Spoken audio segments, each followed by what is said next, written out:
Welcome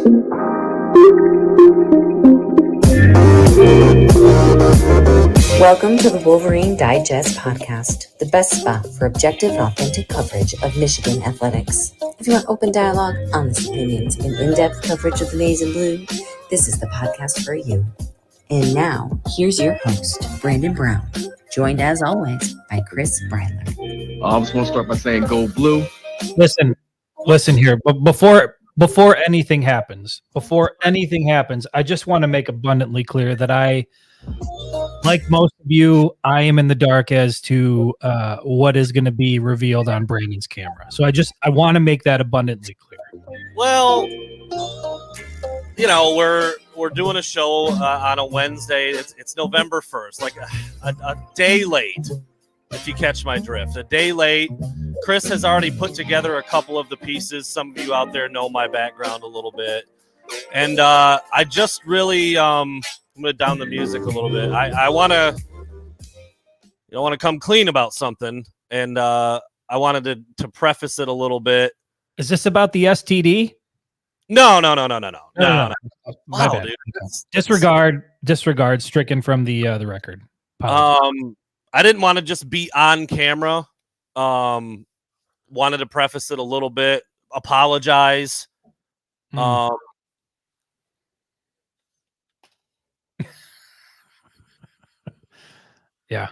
Guys, I did it. There it is. I did it. I mean, it's pretty close. It's almost a spitting image.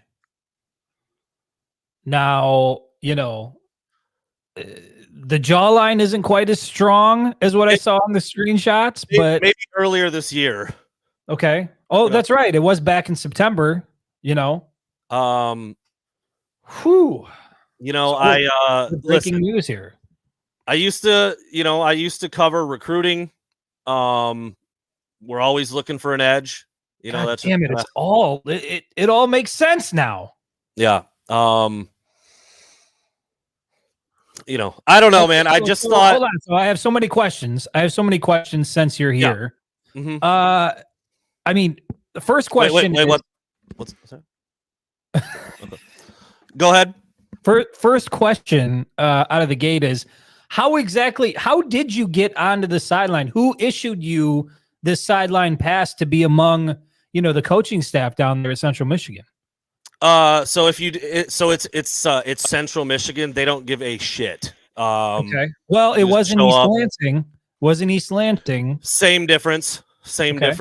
No, you know, talk to a couple people. You know, I mean, Chris, you and I have applied for a lot of credentials. It feels like sometimes you could put anything and it would get approved. And sometimes that's done. We see some stuff in the press box. I'm like, why is that person up here? Yeah. You know, I don't know. So just applied. I don't have to tell you what I put. I don't have to tell you what I wrote. Jim McElwain certainly doesn't know. Aware? I was going to say, was he aware of your presence? Was it approved by him?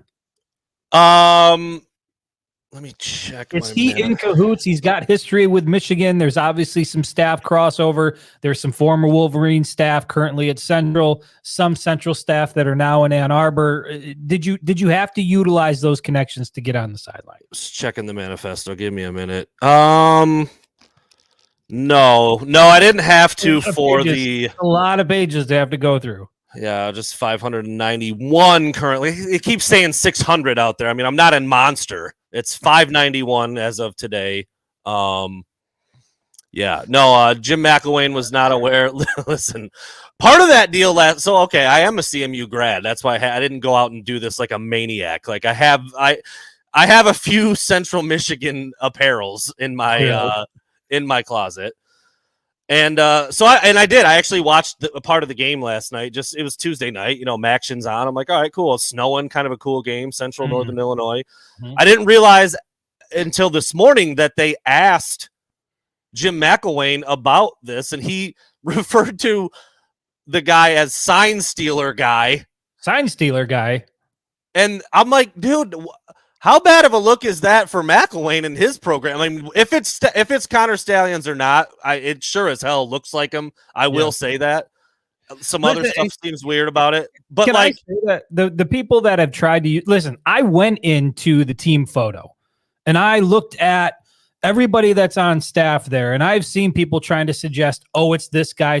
I've even seen somebody try to suggest it's a black guy on the roster. I'm like, this is going too far. Yeah. Like, to me, and I don't want it to be true. I don't want it to be the case, but to me, it looks an awful lot like Connor Stalions wearing sunglasses and quite possibly a wig, which takes the level of espionage to a whole nother level as far as I'm concerned.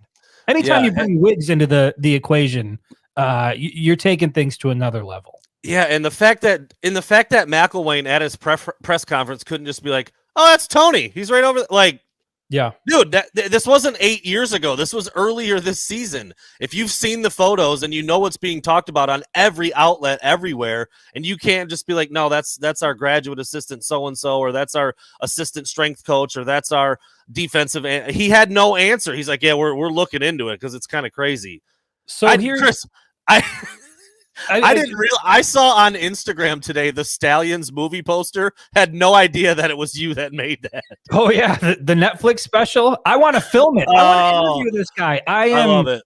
I'm just so intrigued. Like everybody else, I'm so intrigued by the whole mystery surrounding this thing. And I do want to talk about the Jim McElwain's press conference, because I thought that was very telling for a number of reasons. Number one, a head coach at any level never wants to step to the podium in front of the press and say, I don't know what's going on. I don't know who that is. That's not a good look for Jim McElwain. Number two, the fact that he saw the pictures and couldn't identify pretty clearly who that was. Now, granted, if it's a guest, I'm using my experience as somebody who works down on the sidelines pretty much every single weekend at these games. I can tell you, you're issued a press pass. They're very specific as to where you can't go based on what that press pass says. And somebody like me, if I were to stumble on the Michigan sideline, it wouldn't take very long for somebody to have their hands around my neck, dragging me out of there. Yeah. Now, is it possible that this person was a guest of somebody and McElwain was unaware? Possibly. But you can also see photos of this individual clearly within, hanging around shoulder to shoulder right in the vicinity of other people on the coaching staff. I just find it very hard to believe that, given where he was, nobody looked at that guy and was like, who the fuck is that? Does anybody know who this guy is or how he got here? It just seems strange to me. I can understand how McElwain might not know who it is, because I don't believe he was standing up there lying. I think he truly was like, I don't know who the hell that guy is. I don't know how he got there. But somebody affiliated with Central Michigan knows who that person is, knows how he got there. And I think that's going to be a really interesting aspect of the story. And apparently I haven't really seen like a super clear image of it, but somebody was saying that his shoes were like Nikes with just tape on them to cover up the Nike sign. I'm like, couldn't have gone out and bought some Adidas? Didn't have a pair of shell toes in the closet somewhere? Commit to the bit here. Come on. We've already got an extensive budget for this. You can't just go out and get yourself some Adidas. I feel like if you're going wig, you could pull off some three-stripe shoes. It's not just wig, but presumably camcorder Ray-Bans to film the sideline. I mean, maybe that was where the budgetary cut needed to come in. It was like, it's either glasses or new shoes. I need the like, think about it. If you're Connor Stalions and you're trying to get some intel down on the sideline, you sure as hell can't be down there with your cell phone filming the whole time. So of course you've got to wear glasses at night that are loaded with a camera inside of them. It's all so absolutely positively ridiculous, and it all makes perfect sense based on everything we've heard and seen from this story over the last 2 weeks. The whole thing is completely ridiculous. The whole thing, start to finish, is completely unbelievable. And to cap it all off, that Connor Stalions on September 1st would be down on the Central Michigan sideline in a wig and a costume with a camcorder in his glasses filming the Michigan State sideline. It's just all so crazy that it seems like it has to be true. That's why I went full Stalions regalia. I had to. It's like, I now realize I'm making a mockery of the situation, and I can't help it. It's so ridiculous.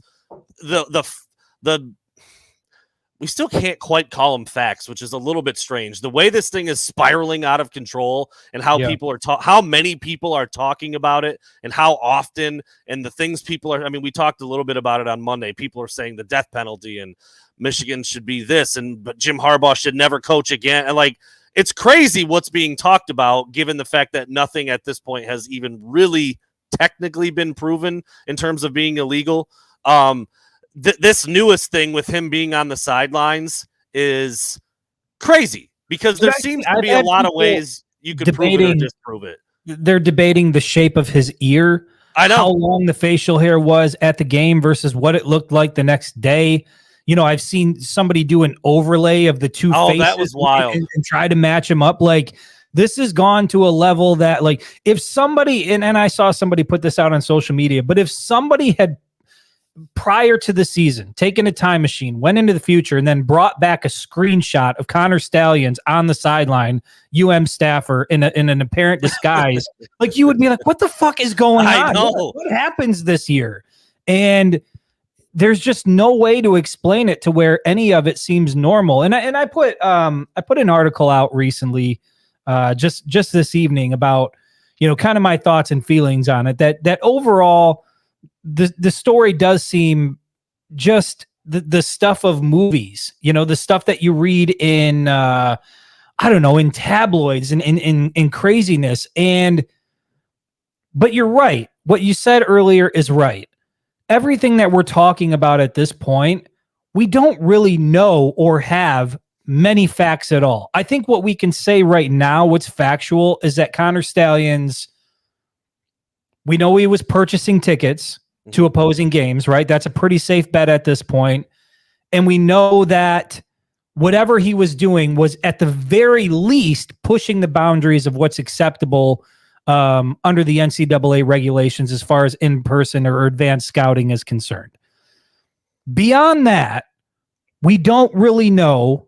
People in the public, media figures, we don't really know anything factual surrounding this case because we haven't seen the evidence yet. But what I just find so incredible is that you have folks, local media, national media. Today I saw it with Stephen A. Smith and with Paul Feinbaum, which is not a huge surprise from him.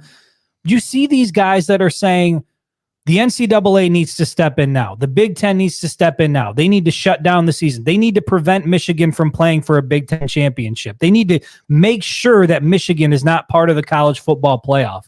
And I come away with that wondering, how is it that somebody can take such a hard stance on something with an investigation that's not even complete at this point, without working with anything that's really factual other than what you've read online and in various reports?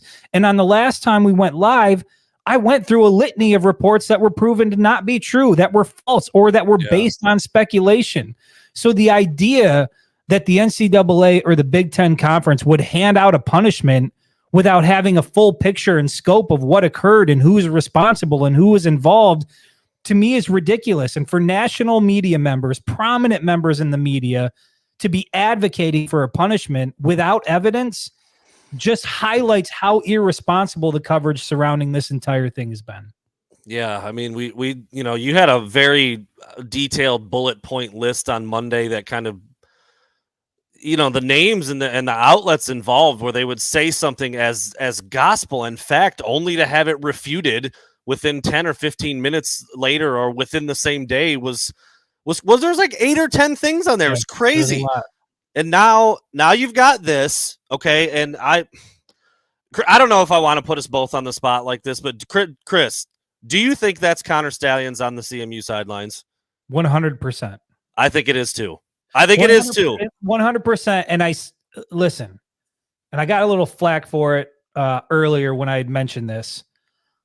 It's not, let me say this. My confidence is not just based on the photos that came out. There's other things. Yeah, that's what I was going to get into. Yeah. There's other things that strongly point to Connor Stalions being being the person that's in that photograph. And I'll just leave it at that. And those things, again, there's an investigation going on. If true, will eventually come out. I don't want to be the guy to speculate or do what I'm accusing the rest of the national media doing, which is saying, well, here's what I heard and here's what I think and here's who it came. Like, I'm not going to do that. What I'm saying is, if you're asking me if I think that's Connor Stalions, yes. And is it just based on the photos alone? No.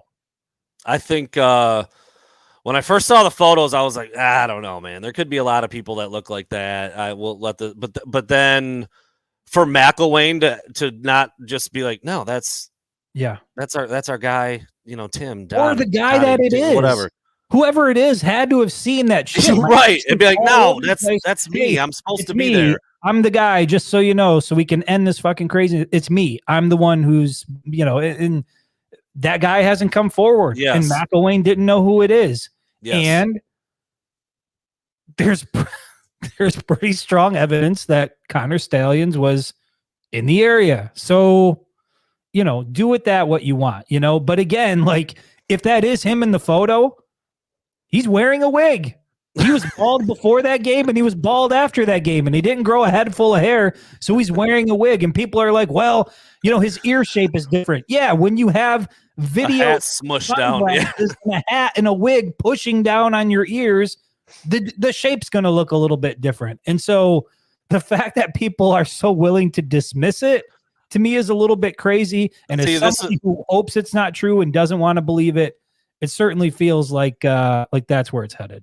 Rainbows. The problem with that is all McElwain has to do last night is say, no, this picture's crazy. That's Akey's son. How easy would that be? It'd be the simplest thing in the world. He would have come out and already said it. Instead, he said, well, we're aware of the photo of the sign stealer guy. I don't know anything about it. We're investing, we're trying to get to the bottom of it. It's not right. It's not acceptable. There was nothing about what McElwain said that led him to believe that it was anybody on his staff or affiliated with his staff or that was welcome there on the sideline. He seemed to insinuate, without saying it directly, yeah, it was him. I don't know how he got there, but it ain't right, and we're going to get to the bottom of it. And Central Michigan is not going to open an investigation into this if it is that simple. Like, oh, it's the DC's son. Like, boom, case closed. Yeah. That's not what's happening. Yeah. And if it is, let's just say on the other side, if it is Connor Stalions, video goggles, wig, and hat.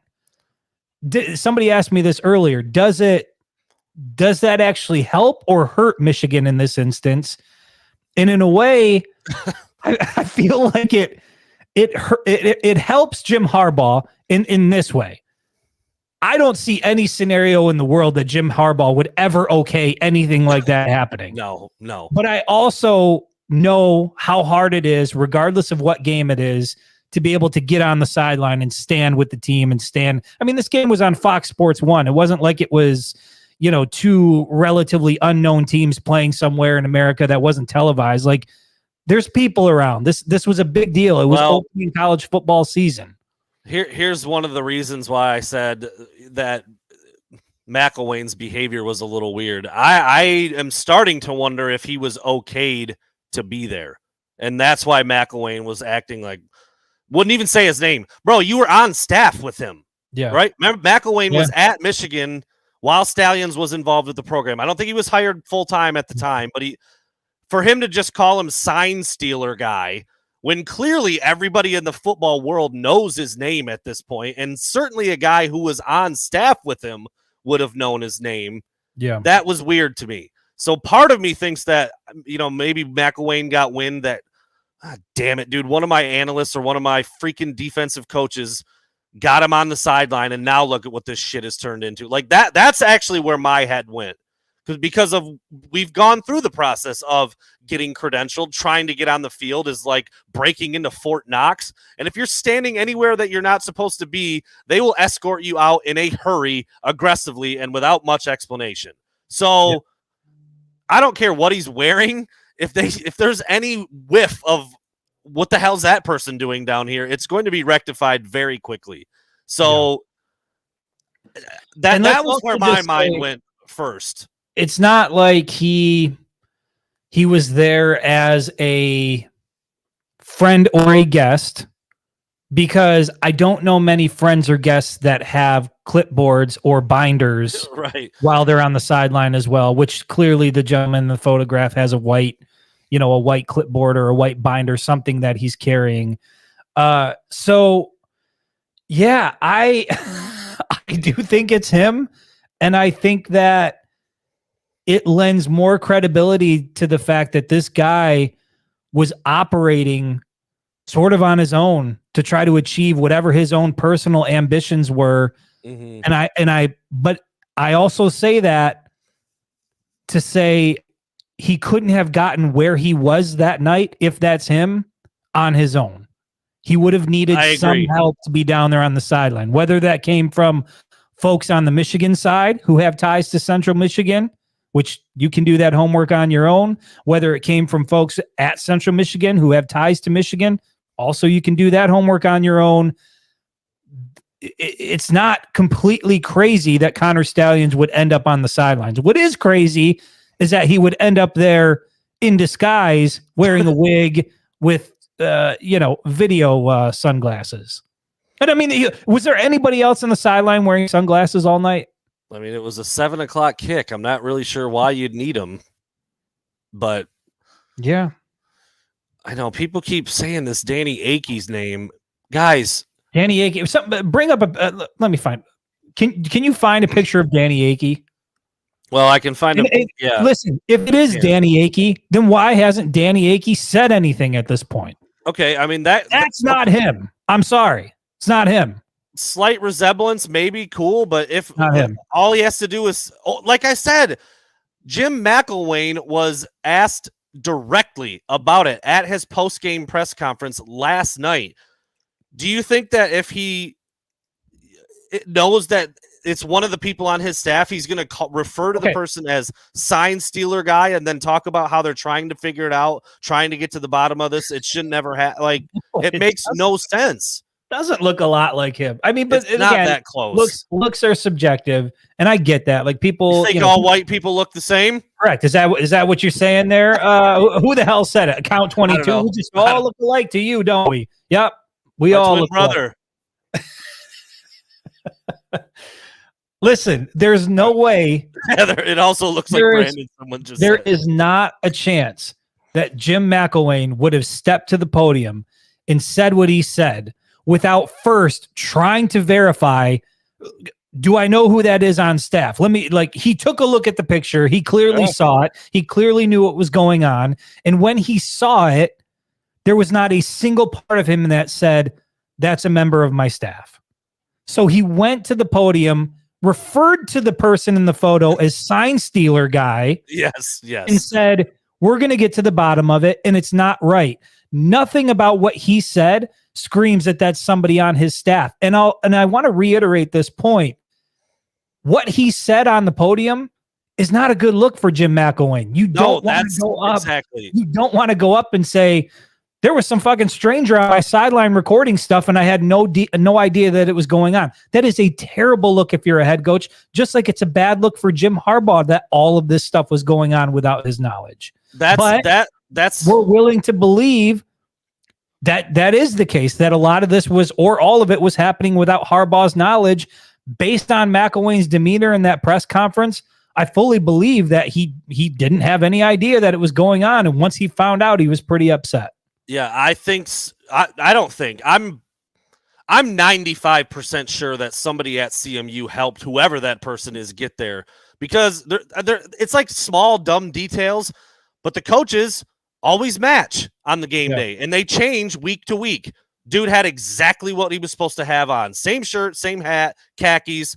Apparently the shoes may have been a little amiss. I don't know. Again, kind of going off all the weird stuff on Twitter and the screenshots and everything. But that doesn't just happen. You've got to know that ahead of time. And again, Chris and I have talked about the difficulty of getting on the sidelines in the first place and then remaining on the sidelines. And while carrying equipment and clipboards and wearing sunglasses and being... dude, if you're anywhere near TV shots on the sidelines by the benches, you're supposed to be there. That's it.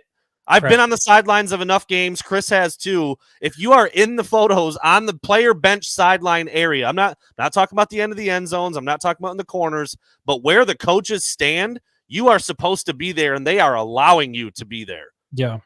There's no question in my mind. Just from personal experience, I was down on the field at Spartan Stadium. I'm not going to mention who he was, but I saw a notable former Michigan football player That's right. Off of the sidelines. He was kicked off of the sidelines because he wasn't supposed to be there, escorted out of the stadium. You're talking about somebody who's a former player who it didn't seem like a big deal. Overall point was the folks at MSU knew he wasn't supposed to be there, and he was quickly escorted out. So again, that just speaks to anybody who's ever worked a sideline, been down there at these games, regardless of whether it's Central Michigan, Michigan State, the University of Michigan.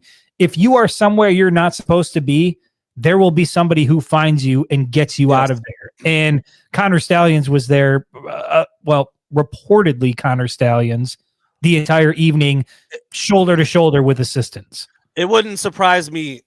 In fact, I would actually expect Jim McElwain to not know about that on that game day.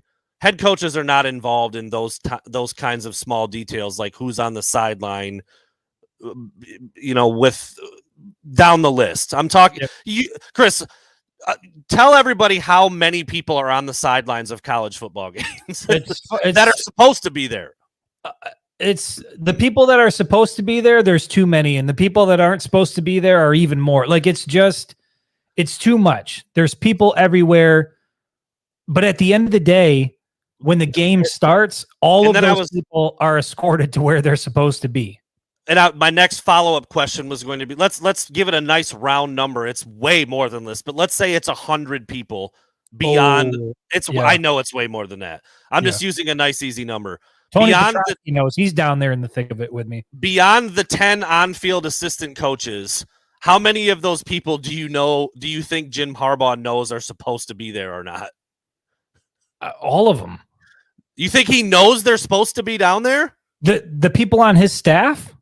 Randoms, which is what this person would have been signed up as ahead of time. That was my point. I was but if that's the case, I didn't ask that very well. If it's a random, then that flies in the face of everybody saying, "Oh, it's this guy on staff and it's that guy." It's nobody on Central Michigan staff because McElwain would be aware of him. If it's some random that got a guest pass and everybody sort of passed it off like, I guess he's here, with so-and-so or whatever, just didn't really think much about it. That's the only way. But again, he had a binder. He was standing with assistants. Like, not even if you're a guest, you're typically not in that environment.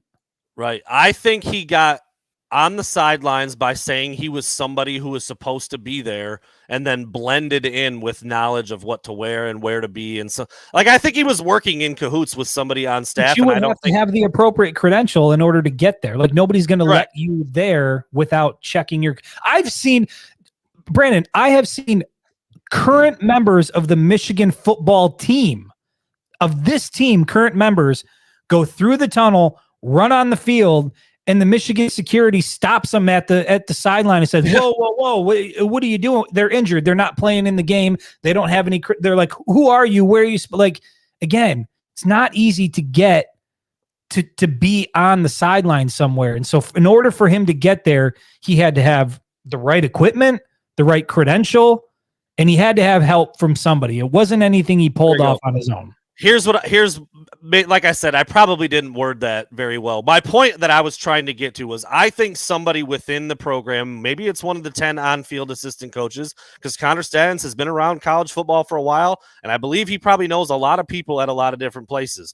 I think somebody if that is him, I think somebody at CMU got him that pass, and then he was down there, and Jim McElwain had no idea about it. That's what I think. And absolutely. I think McElwain went to the podium last night, like you said, not happy, because that looks bad on him. It looks bad on his program. It looks bad on it's just bad for everybody.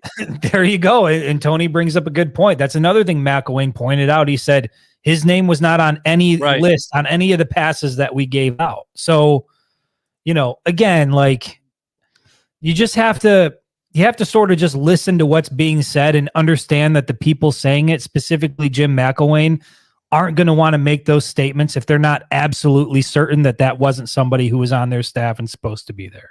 I think somebody, if it's an assistant coach or somebody that Connor Stallions knows and said, "Hey, I need a sideline pass for such," and they would be able to get it. What if it's a Michigan State plant? What if they knew this was coming and put a Connor Stallions lookalike on CMU's sideline so that later in the year could come back and be like, "See, we just leaning go further down the rabbit hole." Maybe I should write a report on that. Leaning out from behind stuff with this. You know what? He was doing that shit though. Like if you look at, there was one clip of like where the player went out of bounds. Like, come on now, the player went out of bounds and the camera. He had to have known the camera was by him, and he's like tipping his hat down a little bit, and waiting. I didn't see that. You didn't see that? Yeah, there's a play where the player runs out of bounds and the play goes right near where he's standing, and he sort of tilts his head down for a while as if that doesn't look good. Because then there's very clearly that one, and a lot of people are like, oh, it's doctored. It was a reflection where he like leans out in a blue light. Dude, it's so obvious. That's not doctored. That's not Photoshop. That's not video editing. That's not a pinpoint specific reflection from the scoreboard. That is one. This is not an exaggeration. That is one step away from two short people in a large trench coat and hat, like infiltrating someplace as one fully grown adult. Like that's the territory we're in now. Yeah, to a couple 8-year-olds trying to get into a rated R movie. That's where we're at right now. That's where we're at. It just, last night was fitting that it happened on Halloween too. I was thinking like, look at this costume this guy's got on out here. Like, it's wild, man. I just hate all of it. I do too. You know what though? Like, I hate it. I'm trying to love what's out there because I know that it's not going away. So I'm trying to just now enjoy it and have fun with it because every turn is more ridiculous than the last.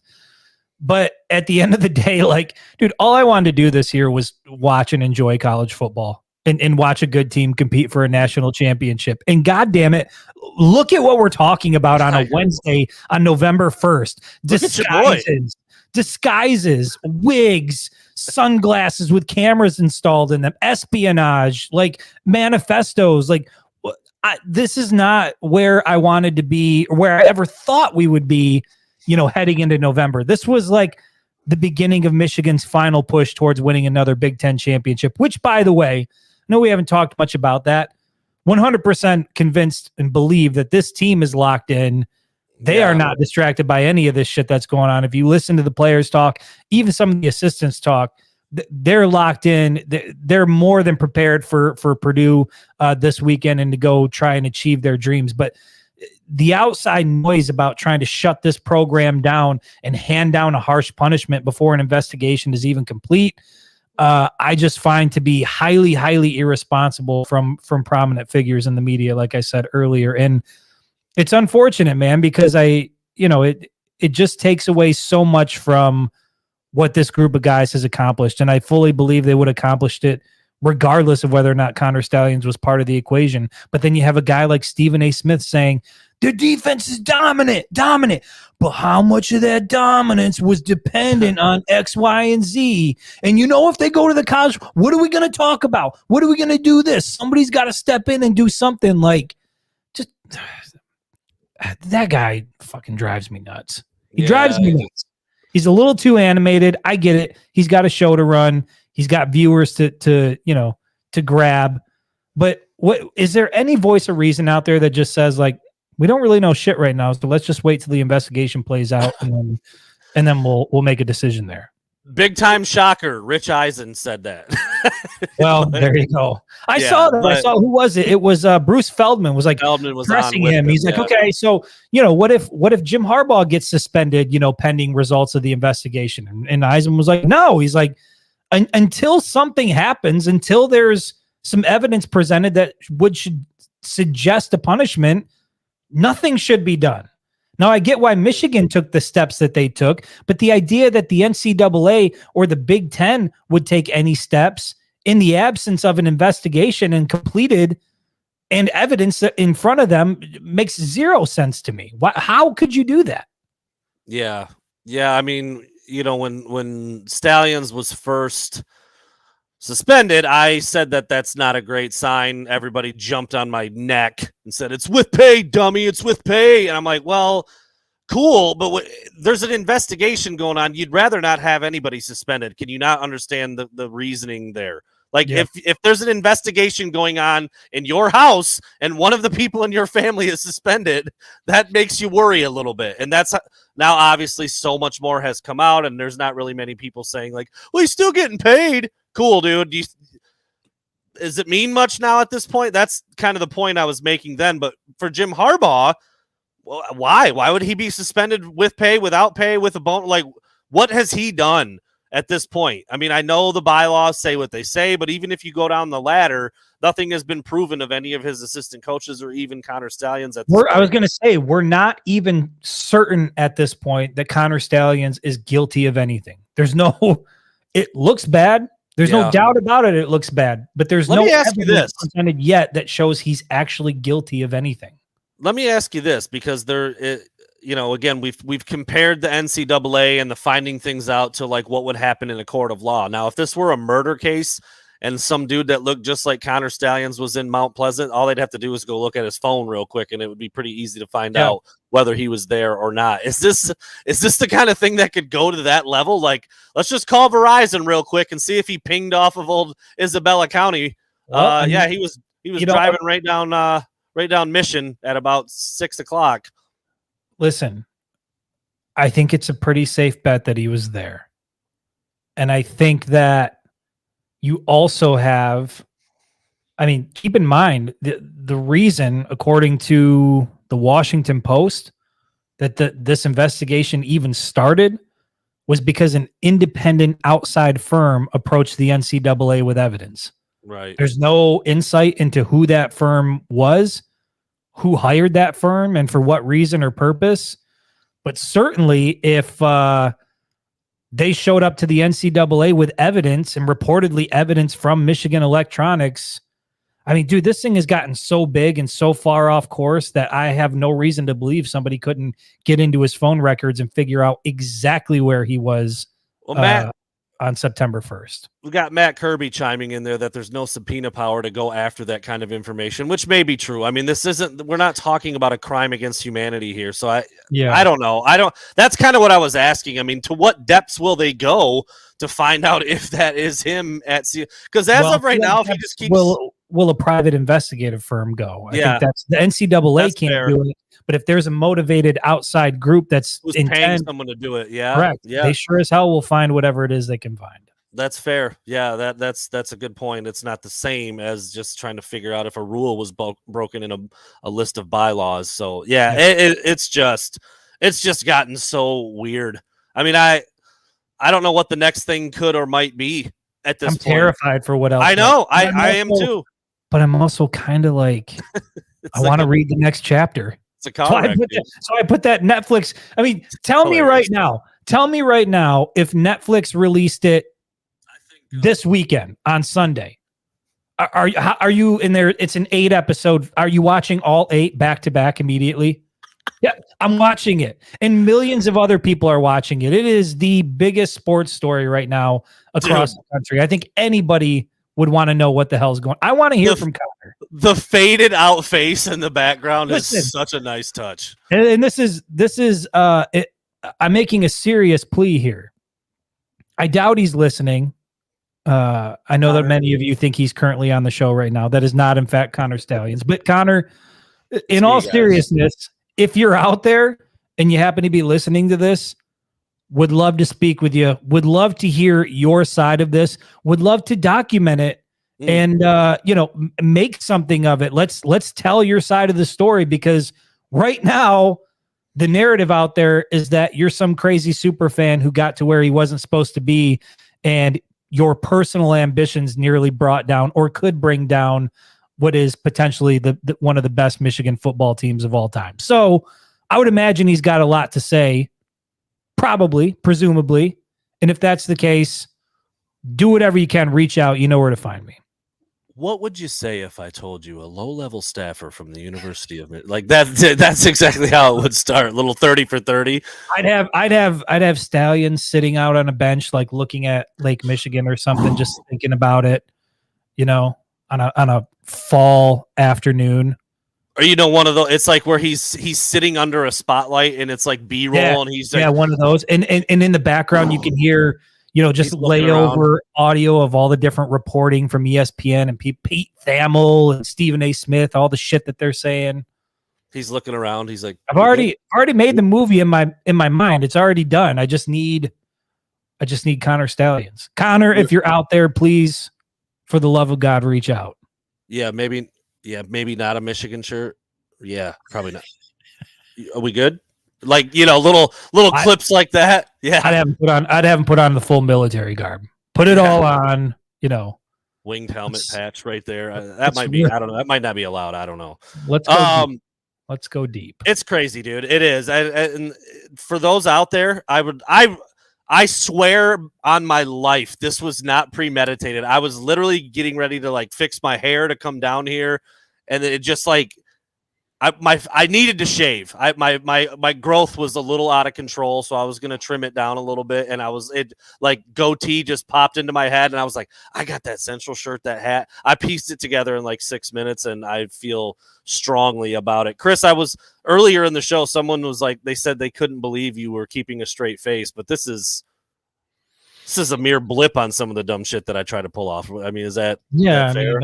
We're 200 shows in, folks. Like this is. I was pleasantly I was nervous when I couldn't see what was on the other side of the camera. I was pleasantly surprised to see what I saw. But yeah, I know that we're poking light of it and making fun of it, but I do think that I am eager, very, very eager to hear from Connor Stalions. Like I want to know, I just want to know his side, and I want him to tell it unfiltered and be forthright and truthful and see what comes of it. But this is just such a crazy story, and every turn gets weirder and weirder, that I feel like, based on some of the things we've heard, he's way more interesting than I ever would have anticipated. I mean, this is a guy that, I'd be down on the sidelines and I'd see him walk by and kind of acknowledge each other and maybe exchange some messages here and there on Instagram. Nothing ever in depth. It was not like that, but nothing about him ever gave off the impression that he was this guy. And it's just mind blowing to me. Yeah. Yeah. It's pretty crazy. And Bob, you're probably right. I mean, that's typically, but I mean, dude, if he ends up getting fired from Michigan, that gag order that you get when you step into a maize and blue uniform goes away to some degree. He'll talk, and when we sell it to Netflix, we'll make billions, possibly trillions, if we can get it out there. I'm not going to put him in the same boat as one Zach Smith from Ohio State. No. But that dude did a lot of nefarious shit and just decided to do a podcast about it. I'm into it. He's nuts, nutty. I'm like I said, this is not on that level. That dude, reportedly did a lot of really bad shit. This is not that. But you'd be surprised. People, I mean, this is a young guy. This is a young guy who clearly had aspirations to climb a ladder and do some pretty big things in college athletics, whether it was at Michigan or wherever else. I mean, clearly he was planning on it being at Michigan, but now what? Well, I mean, he's going to have to come out and maybe try to explain some of this stuff if he ever wants to have a job again. Or, I mean, somebody somewhere is going to have an interview with him, and he's going to, if I'm Connor Stalions and I'm sitting back and I'm watching this all play out, and there's no way that he's just tuned out and oblivious to it and isn't aware. In fact, I know he's aware of what the narrative is. And I know he sees a lot of it, and I know he's being kept informed. I would assume it's probably killing him. And at some point, he's going to want to come out and tell his side of it. Because right now, the picture that's being painted of him, to say it's not favorable, I think would be an understatement. And that's not just from people outside the program that want to bash him. There's a lot of people that love the University of Michigan right now that are very, very angry with Connor Stalions. And as somebody who grew up a Michigan super fan is somebody who donated years of their life to assist the program as like a volunteer. I can't imagine that that's an easy place to be. Yeah. Yeah, it's tough, man. Like I said, he's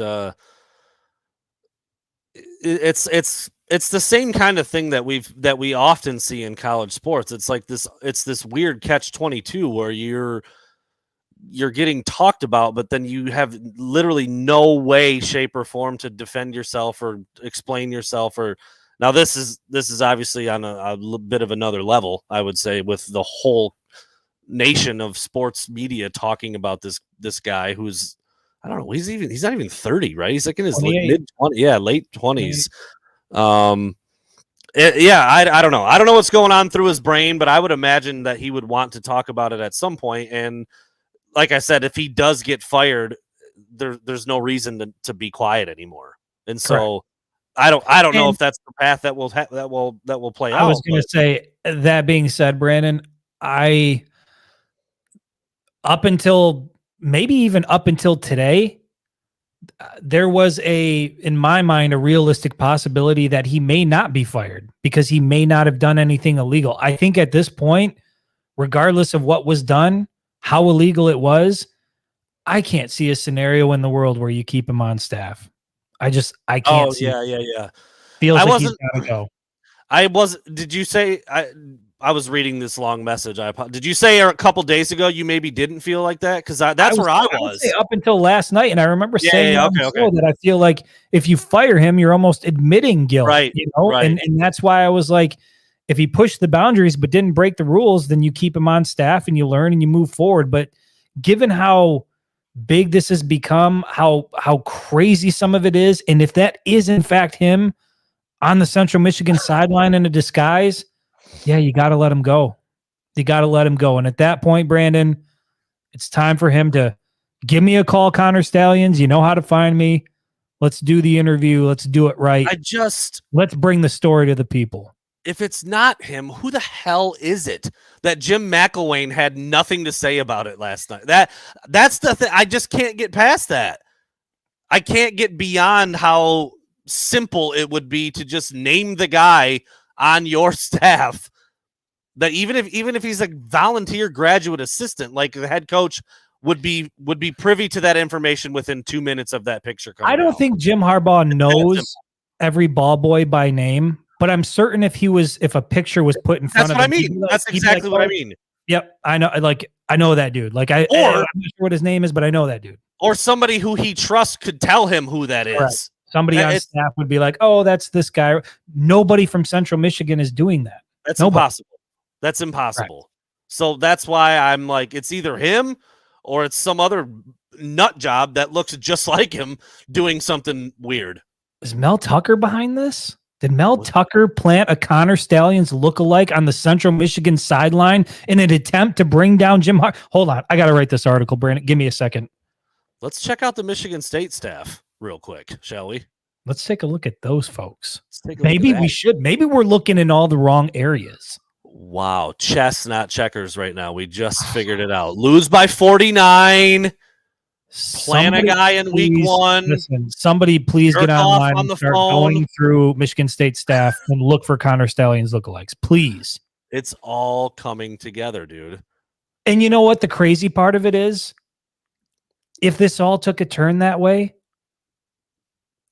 would you really be that surprised? I mean, yeah, I'd be a little surprised, but it's not all that much. It's not all that much weirder than what's actually happening. Ryan Day hiring his brother's private investigative firm. Like, this is uncharted territory here. Anything is literally possible at this point. I did see a lot of Edward Norton's one of my favorite actors, and I thought when someone said that looks like Edward Norton from American History X, somebody said the dude Jesse from Breaking Bad, that would be the perfect guy to play to play that role in the documentary. Fire up, bitch. Yeah, dude, it's wild shit out there, man. I just didn't really know what to say. As like again, it happened on Halloween. Hilarious.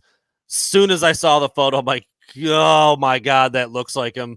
Like, there's people who are saying it looks nothing like him. I don't know what they're seeing. That's They don't want to definitely see it. true. Yeah, if you're saying that looks nothing like him, like you're just real hung up on the ears or like the goatee. I'm like, bro, I can like I shave. said, I desperately do not want it to be him, because I think it would be so much better for so many reasons if it came out and it was like, oh, nope, that's not him, because all these people pushing it would look like fucking idiots.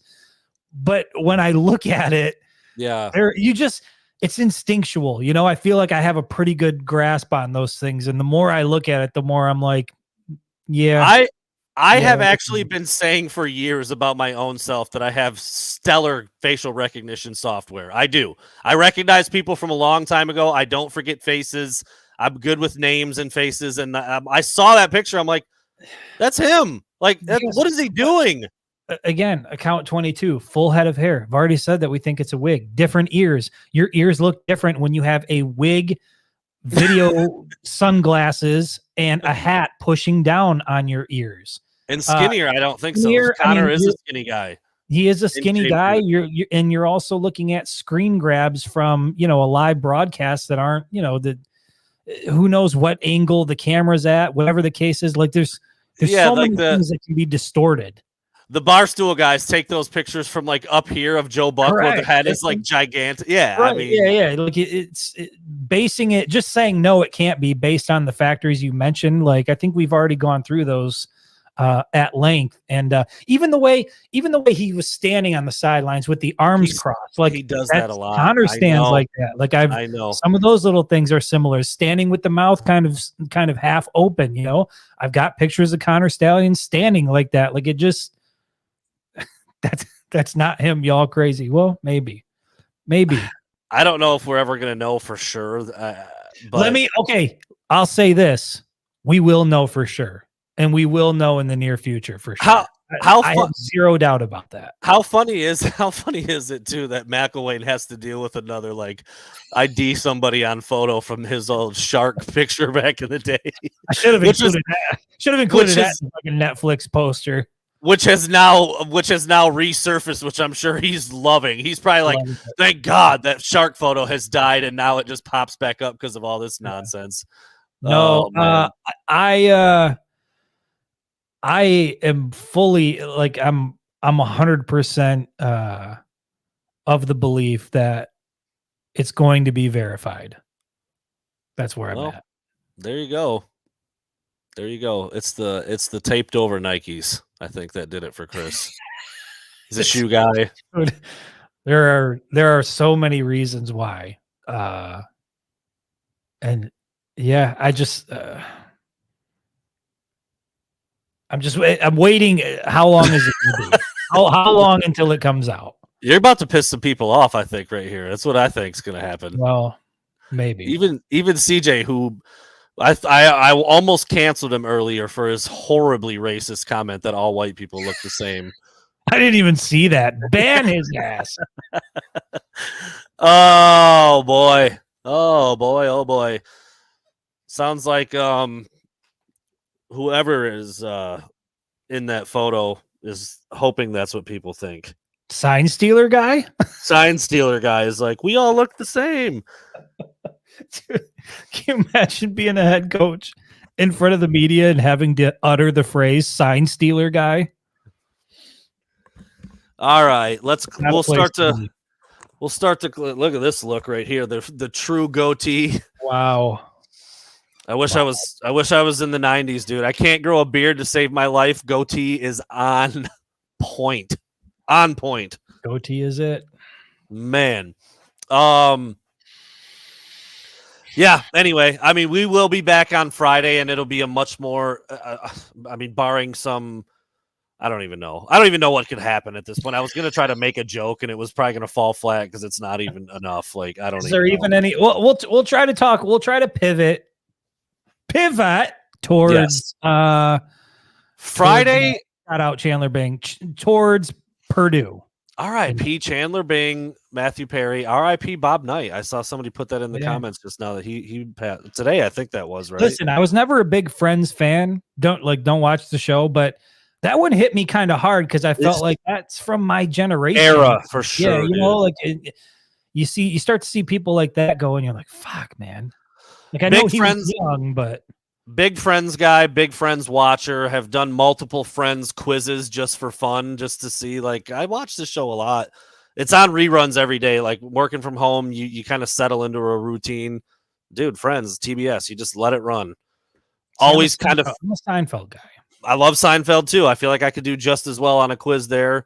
Always kind of thought of myself as a nice little blend of Ross, Joey, and Chandler.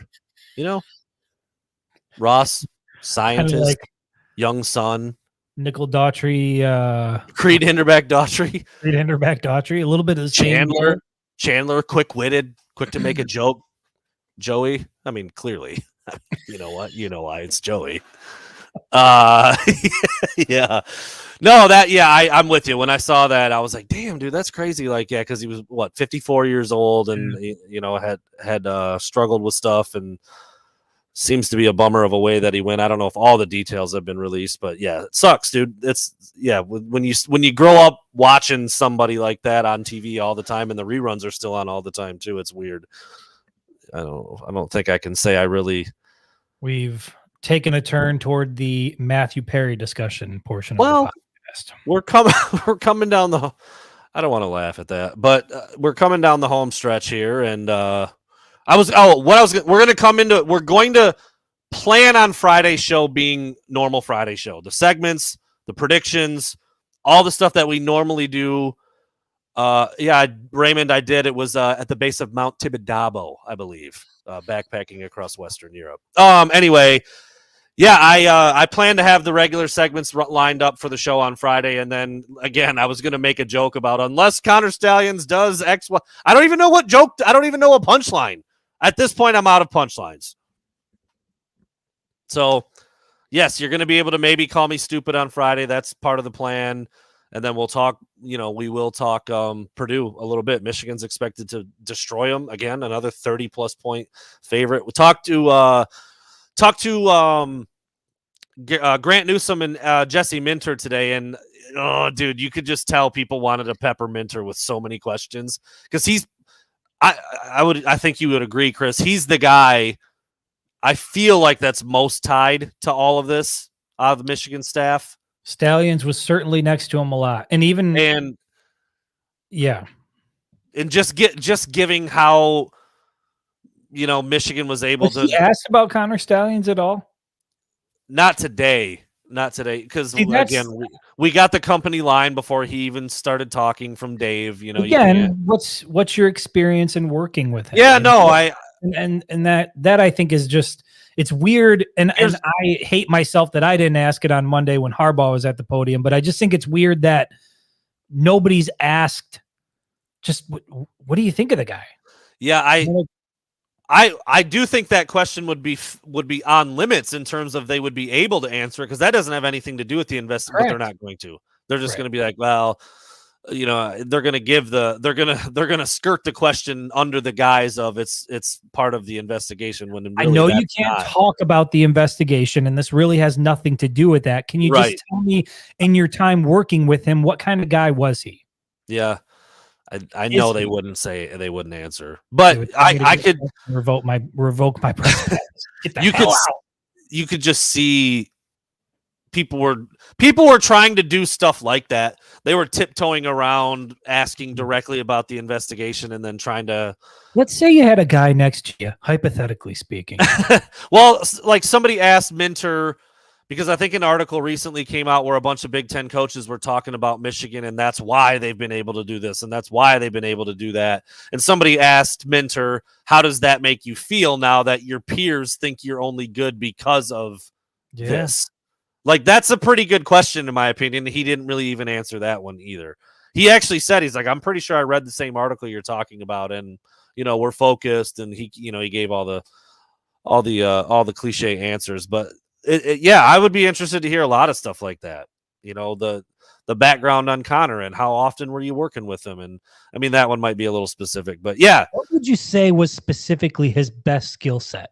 Yeah. Well, we think we got a pretty good idea what that was. He was real good at That dude could wear a wig like nobody. Yeah, he was good at costume parties.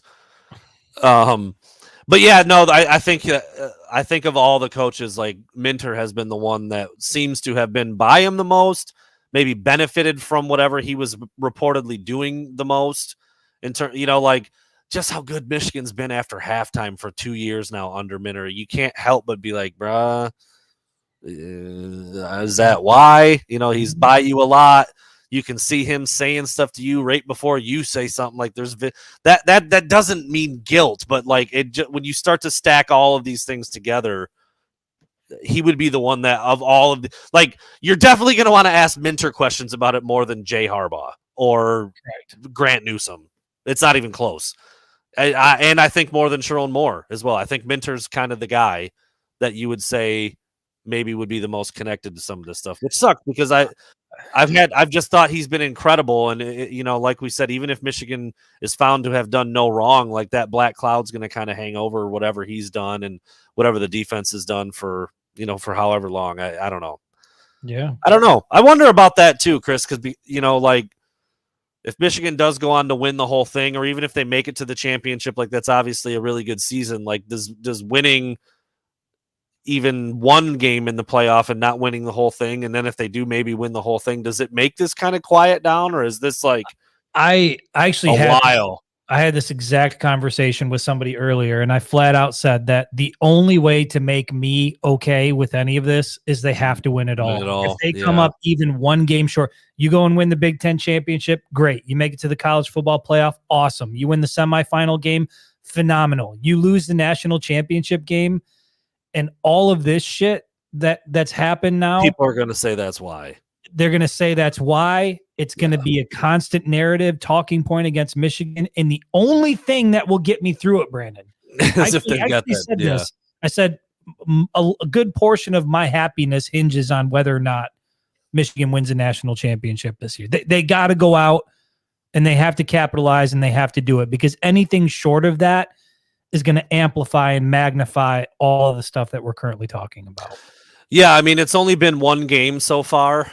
Obviously not nearly enough, and Michigan State is not a good football team this year, but they can't bark those excuses after that 49-0 win. So it gets amplified every better team they play, every level they make it to, like you just outlined. You got Penn State, Ohio State. You beat both of them when you know now that no sign stealing is going on and none of that crap is happening. You beat both of them. All right, well, cool, good team. Win the Big Ten championship, win the first round, win the whole damn thing. It will quiet the crowd a little bit, but I just wonder what that looks like after the fact. Listen, I know this is a nightmare scenario, but I also talked on Monday with somebody about this. At no point in my mind have I ever thought that Michigan was going to lose to Ohio State this year.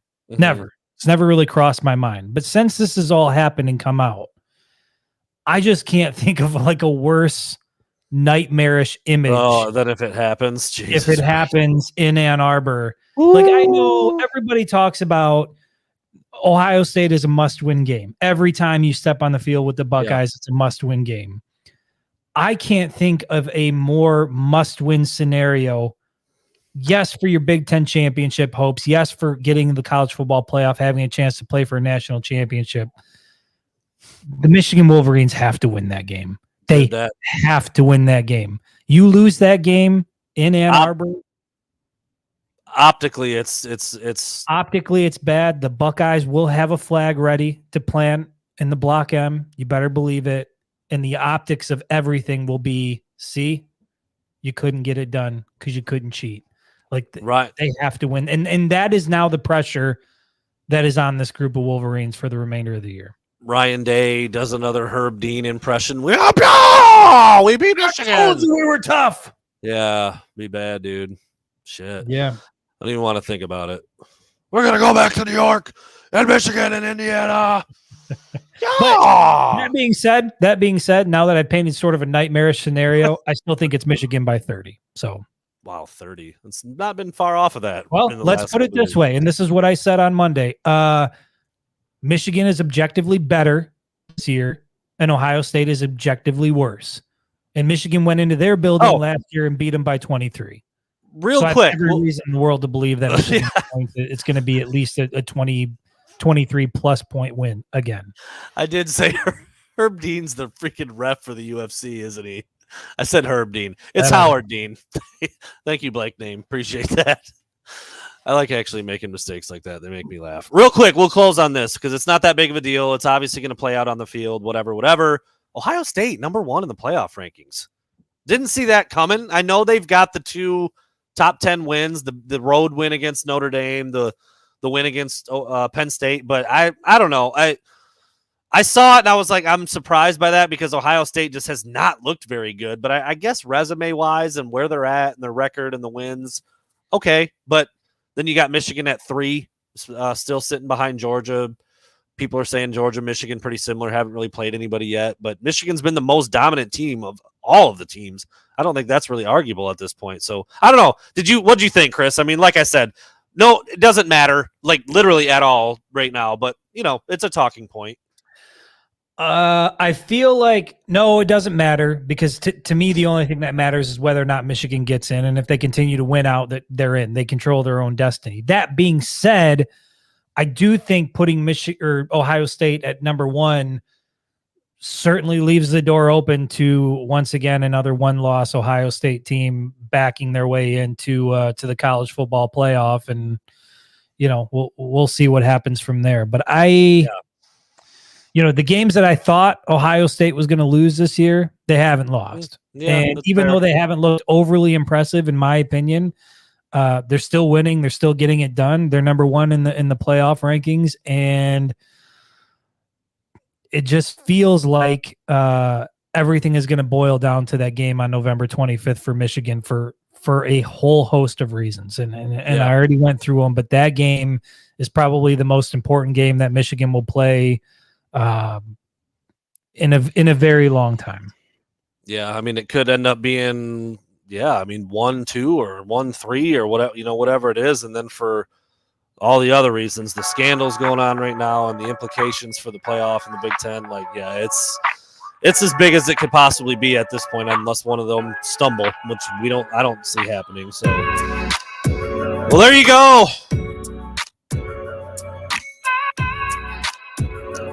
Another hour in the books. Connor out. I almost feel like this has become a true crime podcast over the last week here. Like, we're basically true crime people now. Do you think I could go steal a pizza? I don't know if you could steal it, but I know you could eat it. Strong response. That's what I want to do. All right, everybody. Thanks for tuning in to a couple of dinks. We say it every time. We love you. We appreciate it. And, dude, like 400 people just watched me dressed like this and you and I talk about a guy It's great. wearing a wig on the sidelines at a CMU game. It's as good as it gets. Crazy. We'll be back on Friday. Talk a little bit more Purdue. Obviously, if any more news comes out, we'll be back on this. You guys can continue to ask us anything you want as we go through this kind of weird little time. Didn't know it was going to be like this come week 9, 10, 11, and 12, but here we are. So we'll be back on Friday, 7 o'clock, same bat channel, same bat time, and we'll see what we're talking about by then. Take care.